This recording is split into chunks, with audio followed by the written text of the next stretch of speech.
j'ai Benoît Colliot, il y a quelques mois, qui me dit « J'ai une idée pour le West Web Festival. Je vais prédire la programmation, non pas 2025, mais 2026, la programmation de l'année prochaine. » Je dis à Benoît « T'es sûr de ton coup? C'est extrêmement complexe avec des histoires de tourneurs, c'est très très politique, tout ça, les cachets d'artistes. Par contre, Benoît, Jean-Louis Martin devait être là. Il y a une ministre dans le coin.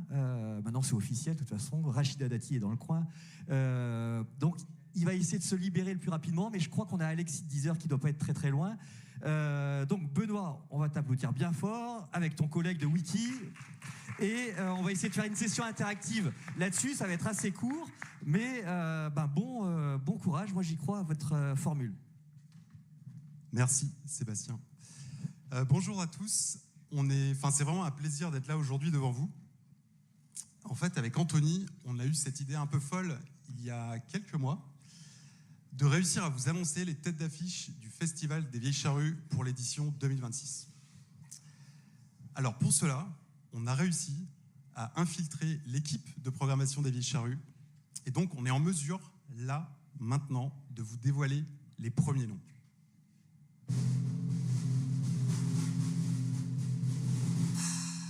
Non, en fait, c'était juste pas possible. On ne pouvait pas y arriver, c'était utopique. Et donc, pour réussir le casse du siècle, on a pris une autre voie. Bonjour. Avant de vous dévoiler ce plan, nous allons vous mettre un petit peu à contribution. Je vous propose d'utiliser Klaxoon pour choisir votre tête d'affiche 2026.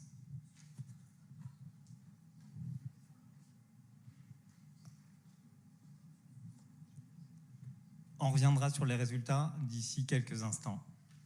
Alors concrètement, comment on s'y est pris? Notre premier réflexe, comme vous l'auriez eu, ChatGPT. Et en fait, on a été déçus. Mais c'est quand même intéressant de regarder ce qu'il nous propose. Ce qu'on peut voir au niveau des résultats, c'est qu'il nous propose notamment Chaka Ponk. Chaka Ponk a donné son dernier concert fin novembre dernier, donc il est peu probable de les voir l'an prochain sur la plaine de Quirampuil. Chaka Ponk d'ailleurs qui est venu à 2 reprises, il me semble, au Festival des Vieilles Charrues. On voit également Taylor Swift. Alors Taylor Swift, ok, mais elle a donné son dernier concert, elle a plutôt terminé sa tournée mondiale fin novembre dernier, une tournée qui a duré presque 2 ans, donc il est peu probable également qu'on la voit l'an prochain sur le site des Vieilles Charrues. Effectivement, c'est pas la meilleure approche. Pour ce cas, utiliser ChatGPT, c'est un petit peu comme essayer d'ouvrir un coffre-fort avec un char d'assaut. L'IA va utiliser beaucoup de données très rapidement, mais avec une précision qui est toute relative. Ensuite, se pose la question de l'unicité de la réponse. Vous avez tous remarqué ces petites questions que ChatGPT peut vous poser. Ici, c'est « tu veux une version plus rêvée, plus réaliste, plus électro ». Il faut comprendre que ChatGPT ne s'intéresse pas vraiment à la vérité. Son modèle est entraîné avant tout pour vous faire plaisir, flatter votre ego, aller dans votre sens. Bref, on peut lui faire dire tout ce qu'on veut.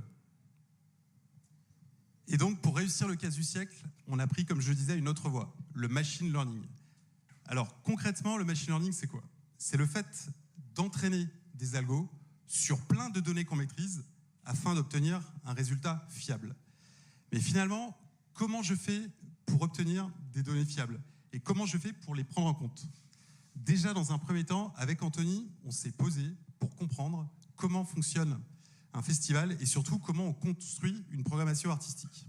Et pour cela, on s'est fait aider par l'une de nos collègues, Julie, une ancienne programmatrice artistique en Nouvelle-Aquitaine, et elle nous a sensibilisés sur tous les aspects, tous les paramètres à prendre en compte.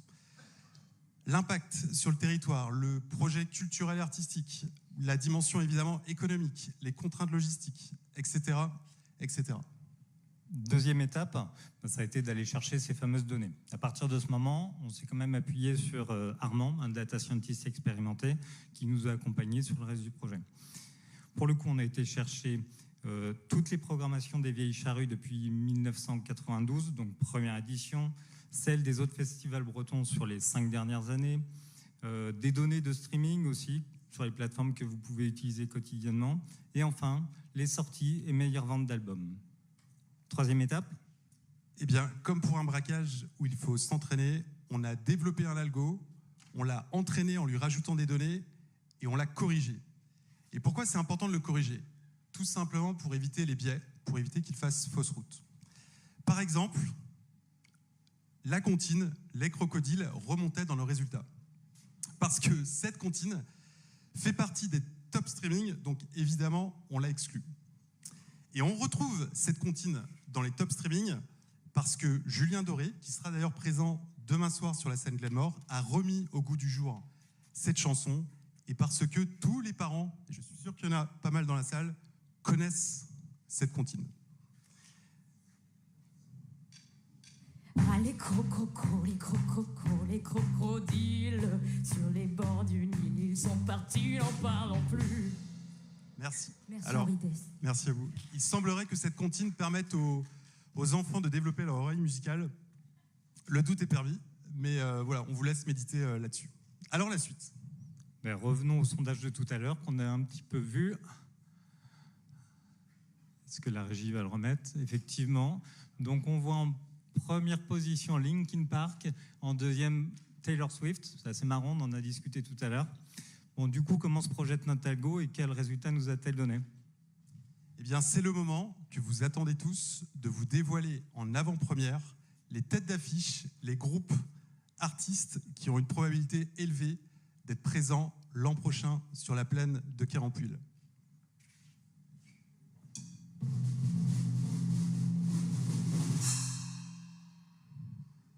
Linkin Park, qu'on ne présente plus, une nouvelle ère avec Emily Armstrong, avec Mike Shinoda, avec Chester Bennington, tout là-haut.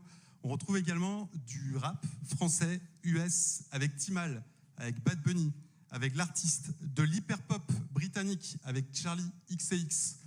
On retrouve également de la K-pop avec Lisa et son groupe sud-coréen Blackpink, effectivement.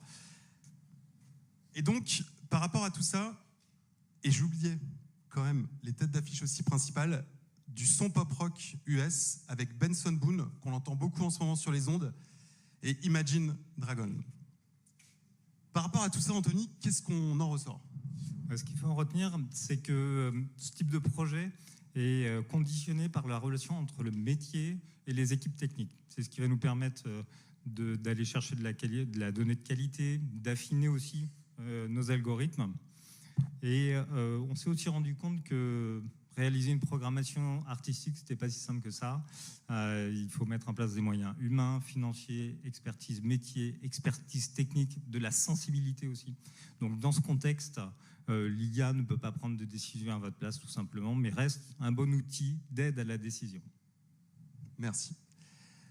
Nous sommes Wiki, nous sommes un cabinet de conseil, nous aidons les entreprises dans leurs projets de transformation IT avec des consultants freelance experts dans leur domaine de compétences. D'ailleurs, passez nous voir dans notre caravane, sur notre stand avec Benoît, Armand, data scientist, consultant freelance expérimenté, qui a été véritablement le chef d'orchestre pour mener à bien ce casse du siècle. Maintenant, place à 10h. Merci.